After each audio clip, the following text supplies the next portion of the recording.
Hey y'all, Walmart just delivered, so it's time to make us some stovetop lasagna. We're not going to fire up the oven for this today. We're going to do it all on the stovetop. Starting out with some olive oil, we're going to go ahead and get that heated up in the pan so that we can cook our meat and our veggies that we're going to be putting in the lasagna sauce. In the back, we're going to add a little bit of salt to that water. This is for my lasagna noodles. I'm not using the no bakes for this. This is just regular lasagna noodles. That I'm just going to break up and put in there, because this one big pot in the back, that's what we're going to be putting the main dish in. So we're going to go ahead and cook the noodles in that pot for us to use.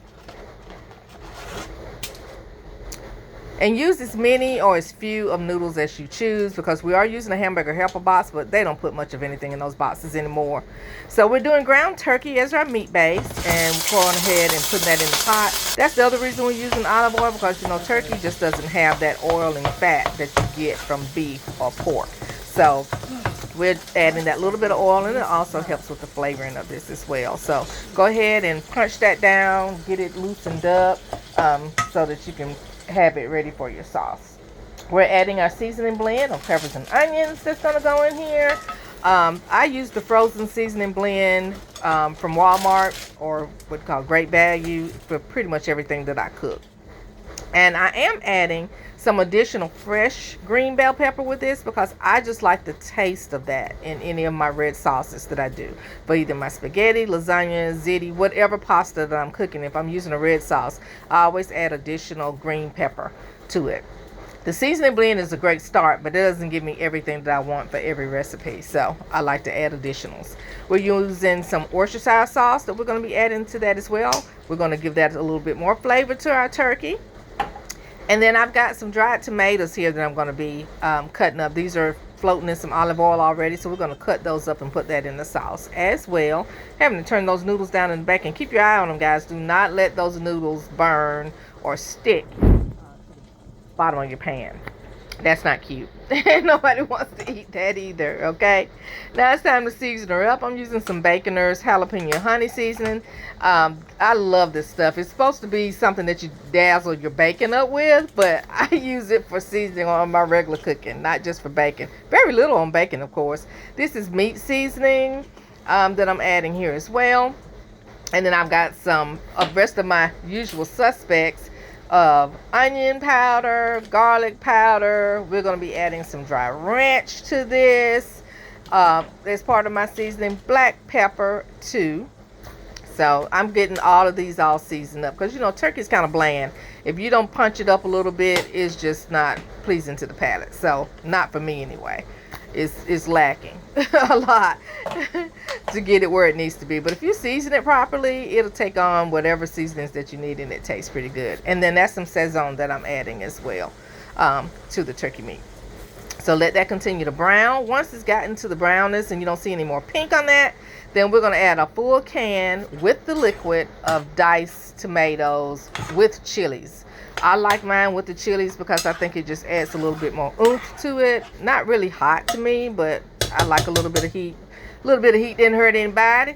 So just go ahead and put that in as well. And then I'm checking on my noodles in the back. Remember, they're still back here. It shouldn't take any more than 10 minutes for these lasagna noodles to be where they need to be and get them to the doneness. I'm going to drain those noodles, but I am going to reserve a little water off of it to use with the powder that comes out of my Hamburger Helper. So now we're pouring the Hamburger Helper in. That the noodles that come with that, they put very few in there, so that's why we need additional lasagna noodles in the back. We're using the seasoning powder that came from it, and then I'm just measuring up what it's telling me to do as far as milk is concerned. Any water that I'm using the boiled water off the noodles, because it has starch in it. It's going to help thicken up our lasagna on the stovetop as well. So I'm pretty much mixing it up the way it tells me to mix it up with that, because I've already dolled and dressed up my meat already. And then that's some of that water that I poured off the lasagna that's reserved there, that hot water. Remember, it has starch in it, so it's going to help thicken up that sauce as well. Make sure you give that a very good stir so that you can get all the powder from that seasoning blend out of the bottom of your cup. We don't want to waste anything. We want to make sure that we're using absolutely everything that comes in it, because it's only one little packet. I remember just being a kid, these boxes of the Hamburger Helper are cost twice as much, but you get half of the product, right?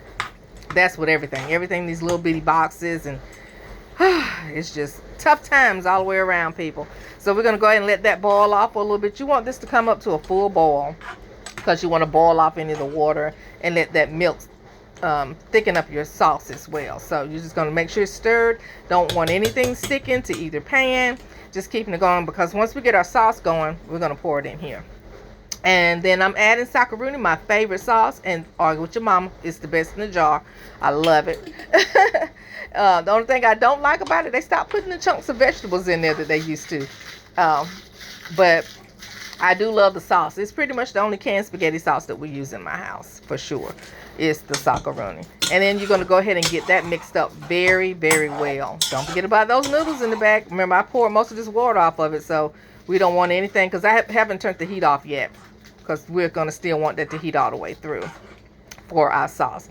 So just keep stirring it. You got that milk and stuff in there, so we don't want anything to burn. We don't want anything to stick at the bottom, but we do want to make sure that it gets heated all the way through on this sauce after we put that sauce packet in there. Getting it going. And so the next thing we're ready to do is boiled up, is pour it on top of those lasagna noodles. We're pouring everything from that pan inside my boiler there. So just make sure you get all the goodie out the bottom. That was just a little bit, it was getting ready to stick, but not quite there. So we want to make sure that we get it and go. Get it and run with it. This is what you should be looking at, because now you're going to stir all that up. You're going to stir those lasagna noodles from the bottom. Remember, we're not layering. We're not putting anything inside the oven. We're just, everything is in this one pot. And I guess some people may call this like lasagna soup or something, but I don't like mine soupy. I want it to be the consistency of a pasta, not moving around all over the place. But I guess you could, hey, your house, your rule, your recipe, the way I go. And now we're going to take the rest of the liquid that was from our seasoning pack and pour it on top. And look at all that seasoning in the bottom of there. I guess I didn't stir it well, but you don't lose it. Just go ahead and grab it, get it in, and we're going to stir that in as well. We're almost there, folks. Coming towards the end, and this is what you should look like after you poured everything in. Mix it up very well. So our next step is we're going to put the top on that, let it simmer for about 10 minutes. We've added some cheese. I have Fiesta cheese, Italian cheese that we've got on here after we put that top on. And my goodness, it is absolutely delicious. And it's quick and easy, but you know, it's not a lot of steps to it. It just takes a little time. We're going to eat some Italian bread with that. I made a spinach salad that we're using as a side with that as well. And that's a delicious meal for us in my house. So hope you guys have an awesome day. And try this recipe out. I think you'll enjoy it. It's delicious. Bye-bye.